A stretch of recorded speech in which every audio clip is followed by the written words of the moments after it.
আসসালামু আলাইকুম বন্ধুরা, বরাবরের মতন আবারও চলে আসলাম আরো একটি কাজ নিয়ে। দেখেন আমার হাতে একটি ফোন আছে, আইটেল কোম্পানির ফোন। তো আমরা প্রথমে পাওয়ার সাপ্লাই লাগাই দেখিনি ফোনটি কি সমস্যা।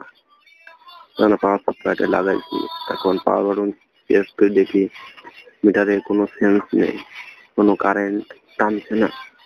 তো এই সমস্যা মূলত সিপিইউ থেকে হয়। আমরা কথা না বাড়িয়ে সিপিইউটা চেঞ্জ করে দেবো। হয়তো ভিডিও প্রথমে আপনারা দেখেছেন সেটা মাথার বোর্ডের উপরে একটি আইসি ছিল, ওই দেখেন আমরা সাইডে আইসিটা রেখে দিয়েছি। তো আমরা একটা পেস্ট নেব, নিয়ে আস্তে করে ঘুরিয়ে ঘুরিয়ে হিট দিয়ে আইসিটা তুলিয়ে আমরা ফোনটি অন করার চেষ্টা করব।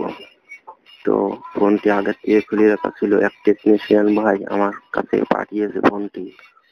তো এরকম ডেড ফোন রিপেয়ারের কাজ দেখার জন্য আপনারা আমার চ্যানেলটাকে সাবস্ক্রাইব করুন, সাবস্ক্রাইব করে পাশে থাকুন। তাহলে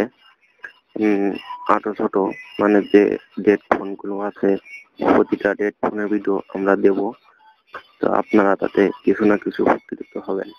তাহলে ভাই শেখার কোনো শেষ নাই। দয়া করে আমাদের চ্যানেলটা সাবস্ক্রাইব করে আমাদের পাশেই থাকুন। তো দেখেন আমার আইসিটা উঠে এসেছে, তো আইসিটা রাখলাম। তো এখন আমরা মাদারবোর্ডটা ভালো করে পরিষ্কার করে নেব। এই যে বল কটা আছে, বল কটা সব কটা সমান করে নেব। তো আমরা এই ফিচিটার মাধ্যমে আমরা বলের অতিরিক্ত রাং কটা তুলে নিয়ে আসবো। তো আমরা একটু পেস্ট নেব।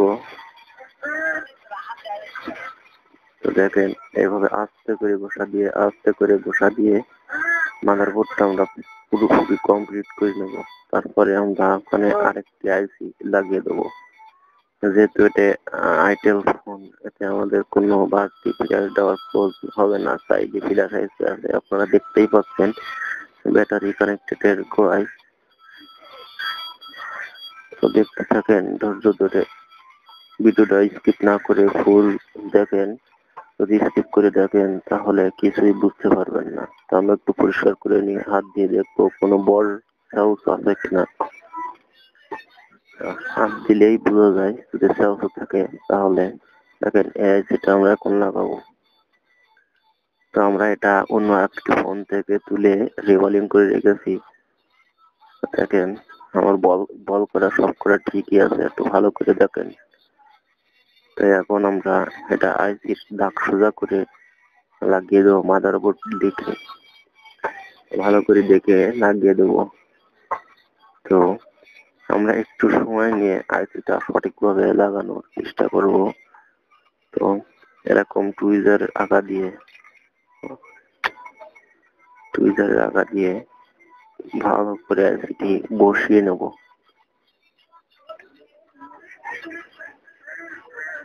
তো দেখতে পাচ্ছেন আমরা একদম কারেক্ট ভাবে সঠিকভাবে বসিয়ে নেব আইসিটি। তো আমার মনে হয় সেটা সঠিকভাবে বসে গেছে। এখন আমাদের আইসিটি লাগানোর পালা। তো একটু পেস্ট নিয়ে নিয়ে আস্তে করে ঘুরে ঘুরে হিট দিয়ে আইসিটি লাগিয়ে দেবো।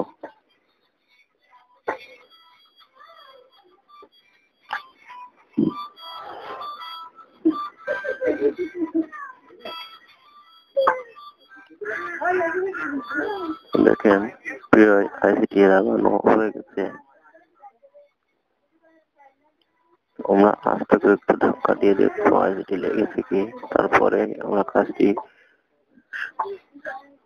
বন্ধ করবো।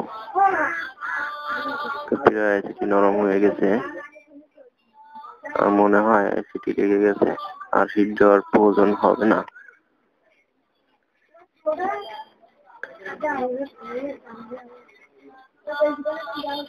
তো আমরা একটু মাদারবোর্ডটা পরিষ্কার করে নেব।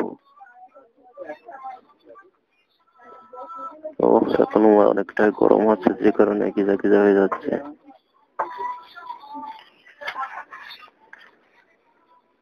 দেখেন আমরা একটু ভালো করে পরিষ্কার করে নিই।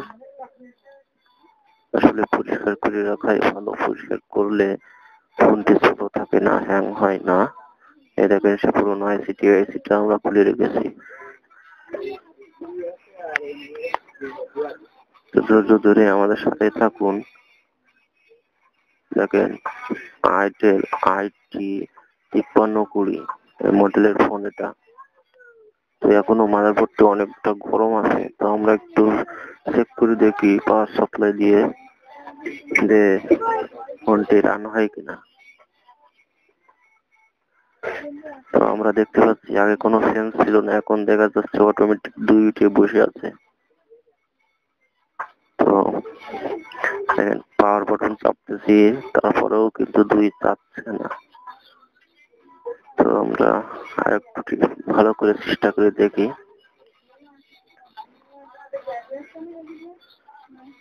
তো লাইনটা ছাড়িয়ে আবার লাগিয়ে দেখি। তো আর মনে হয় ফোনটি অতিরিক্ত গরম আছে, যে কারণে ফোনটি রান হচ্ছে না। তো আমরা কিছুটা সময় নেব ফোনটি পুরোপুরি ঠান্ডা হওয়ার জন্য। তো আমরা 5 মিনিট পরে আবারও ফিরে আসলাম। তো দেখেন আমরা এবার আবার পাওয়ার সাপ্লাই লাগাই দেখি ফোনটি অন হয় কিনা। তো আমরা এখন পাওয়ার বাটন চেপে দেখবো।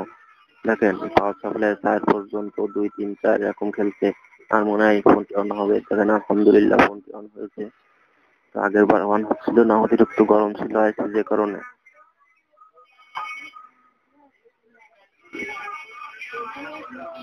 দেখেন আমার ফোনটি পুরোপুরি দেখেন ফোনটি একদম আমার মনে হয় 100% কমপ্লিট আছে। তো আমরা একটু পাওয়ার বাটনটা চেপে দেখি কিবোর্ডটা কাজ করে কিনা সঠিক, সেটাও দেখি একটু। তো এইভাবে আমরা অনেক গ্রেট ফোন করতে পারি, একটু কষ্ট করলে আমরা সবাই পারবো। তো ভালো থাকবেন সবাই। এই দেখেন সে আইসিটির জন্য 0 সেন্স ছিল।